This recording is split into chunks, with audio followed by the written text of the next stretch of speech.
Hi friends, ఈరోజు మనం Krishnashtami special అటుకుల లడ్డు ఎలా ప్రిపేర్ చేయాలో చూద్దాం. మరి కృష్ణాష్టమి రోజు కృష్ణునికి ఇష్టమైన అటుకుల లడ్డు ప్రిపేర్ చేసి పెట్టాలి కదా, అందుకోసమే ఈ వీడియో ప్రిపేర్ చేసి మీకోసం పెడుతున్నాను. ముందైతే అటుకుల్ని జల్లెల్లో వేసుకొని దాంట్లో ఉన్న డస్ట్ అంతా జల్లెడ పట్టేసుకొని పక్కన పెట్టుకోవాలి. తర్వాత ఒక గిన్నె తీసుకొని అందులో మనం జల్లించుకున్న అటుకుల్ని వేసుకొని బాగా వేయించుకోవాలి. ఇవి బాగా వేగి కలర్ చేంజ్ అయ్యాక క్రిస్పీగా తయారవుతాయి. అలా క్రిస్పీగా అయ్యాక వీటిని పక్కన పెట్టుకొని చల్లార్చుకోవాలి. తర్వాత అదే గిన్నెలోకి ఎండు కొబ్బరిని కానీ లేదా కొబ్బరి పొడిని కానీ తీసుకొని వేయించుకోవాలి. నేనైతే కొబ్బరి పొడిని తీసుకుంటున్నాను, మిక్సీ పట్టడం చాలా ఈజీగా ఉంటుందని. దీన్ని కూడా వేయించుకొని పక్కన పెట్టుకొని ఇదే గిన్నెలోకి 2 స్పూన్స్ నెయ్యి వేసుకొని అందులో మనకు నచ్చిన డ్రై ఫ్రూట్స్ వేసుకొని వేయించుకోవాలి. ఆ డ్రై ఫ్రూట్స్ కూడా బాగా వేగిన తర్వాత వాటిని ఒక గిన్నెలో తీసుకొని పెట్టుకోవాలి. తర్వాత దాంట్లోనే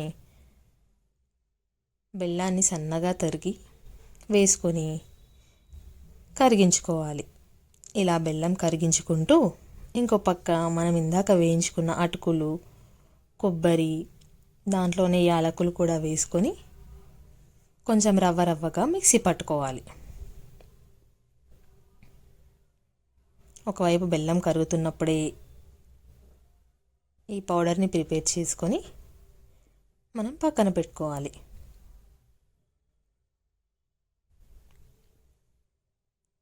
తర్వాత ఇలా బెల్లం కరిగిన తర్వాత అందులో మనం ప్రిపేర్ చేసుకున్న పౌడర్ వేసుకొని ఉండలు రాకుండా బాగా కలుపుకోవాలి.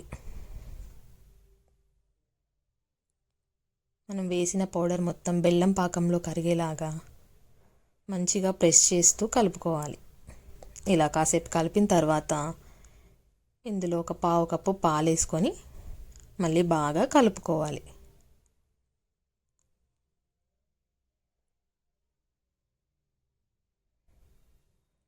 పాలు వేసిన తర్వాత ఈ బ్యాటర్ అంతా పల్చగా అవుతుంది.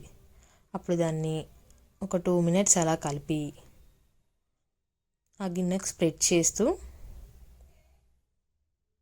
స్టవ్ ఆఫ్ చేసుకొని చల్లారబెట్టుకోవాలి. ఇది చల్లారిన తర్వాత ఆ గిన్నె నుండి సపరేట్ చేసి ఒక ప్లేట్లో వేసుకొని మనం ముందుగా వేయించుకున్న డ్రై ఫ్రూట్స్ కూడా ఇందులో వేసుకొని